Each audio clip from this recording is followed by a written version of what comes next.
Kamusta po kayong lahat? Ayan, nagbabalik TikTok na po ang inyong Miss A. At ang topic ko po for this video content ay tungkol sa advanced loan fee scam. Ayan, alam naman po ninyo siguro at medyo kalat na po itong advanced loan fee scam na to. Ano nga ba yung advanced loan fee scam at ano-ano ang mga dapat ninyong tandaan para hindi kayo mabiktima ng ganitong uri ng panloloko? So ito na nga, ang advanced loan fee scam ay isang uri ng panloloko kung saan ang isang tao o kumpanya ay nag-aalok ng utang or pautang sa mga individuals or even companies, yung negosyo, ngunit humihingi sila ng pera o bayad bago pa man maaprubahan ang inyong inuutang. Ito ay isang uri ng scam dahil sa kalaunan, pagkatapos mong magbayad ng fee, wala ka namang matatanggap na utang at yung mga scammers bigla na lang mawawala.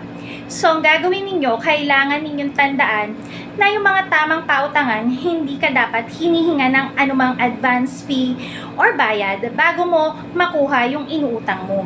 Ang mga legitimate lending institutions or companies ay nagbibigay ng mga malilinaw na terms and conditions sa bago kanila papirmahin sa anumang kontrata o magbayad ng anumang fees na kung meron man sila. At kung ikaw man ay let's say makatanggap ng anumang loan offers through text, calls, or even emails na nagsasabi na ikaw ay approved or sa isang loan at meron silang hinihinging advance fee, mahalaga po na mag-ingat at suriin mabuti ang mga detalye bago magdesisyon na magbayad.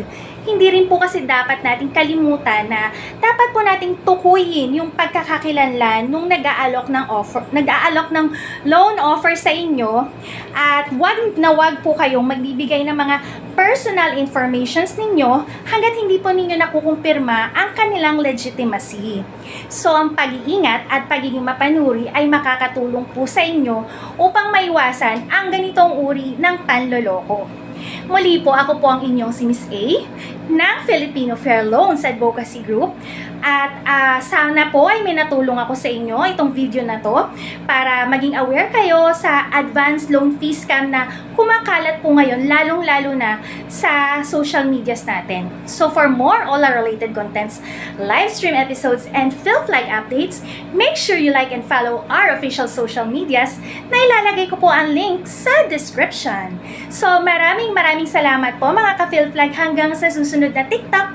Bye!